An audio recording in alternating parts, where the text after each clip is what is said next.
Revenons un peu dans le contexte. Depuis la finale de l'Euro 2016, Sidibé a assuré la quasi-totalité des matchs sur le côté droit et partait en bonne position pour garder cette place de titulaire pour le mondial en Russie, sachant qu'à l'époque Christophe Jallet était sa doublure.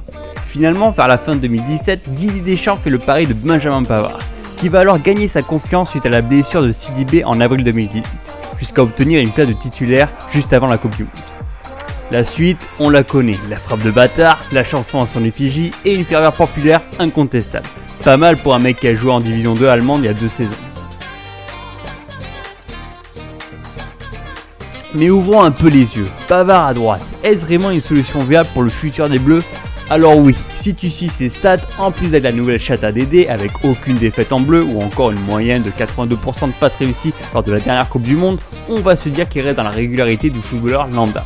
Bien que ses passes réussies restent pour la plupart des passes en retrait vers la défense. Mais Pavard, c'est aussi des pertes de balles, qui sont souvent dans des situations dangereuses. Lors de la finale de la Coupe du Monde, il se fait chipper le ballon de manière très amateur. C'est aussi un joueur qui est très souvent en retard, il ne gagne pas tous ses duels et se voit contraint de faire une faute. En demi-finale, on se souvient très bien qu'il se fait martyriser sur le côté droit par Hazard, qui dribble facilement sur lui. Ou bien contre l'Allemagne récemment, où Rudiger ou Timo Werner ont réussi plusieurs passages également. Mon avis, c'est qu'il est pas rassurant et je le sens pas à l'aise dans ce registre. Il laisse beaucoup trop d'espace sur son côté. Quand tu es latéral, on te demande de faire l'effort suffisant pour qu'aucun joueur ne passe dans ton dos. Benjamin Pavard, il a du mal dans le remplacement où il colle sa ligne de touche sans parvenir à remporter un duel quelconque. La hitmap est d'ailleurs révélatrice sur son positionnement. Il colle le bord de touche quand son opposé Lucas rentre plutôt dans l'axe offensivement. On va pas se mentir, mais Pavard, tu viens de nulle part, mais t'es souvent en retard. De manière offensive, on va pas se mentir, il se montre disponible où il essaye d'alterner un jeu de passe à droite avec Mbappé. C'est pas un joueur qui va rentrer la balle au pied dans la zone de vérité, mais on ne lui demande pas ça. Il est plus dans l'intention de centrer. Mais le problème, a-t-il déjà réussi un centre correct en bleu? Il se contente de passer au milieu de terrain ou en retrait vers les défenseurs. Il manque un peu de volonté à ce niveau-là. Alors pourquoi c'est comme ça? Tout simplement parce que Pavard n'est pas un latéral droit de métier.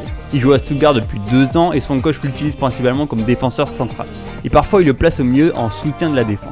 Alors en phase d'entraînement en club, il va se focaliser sur les tâches défensives et vous le savez aussi bien que moi, le positionnement est totalement différent. Benjamin Pavard a 22 ans. Il sait très bien qu'il ne jouera jamais défenseur central vu la qualité française qui existe à ce poste-là. Il faut qu'il trouve le moyen de se perfectionner à droite. À Stuttgart, ça semble difficile.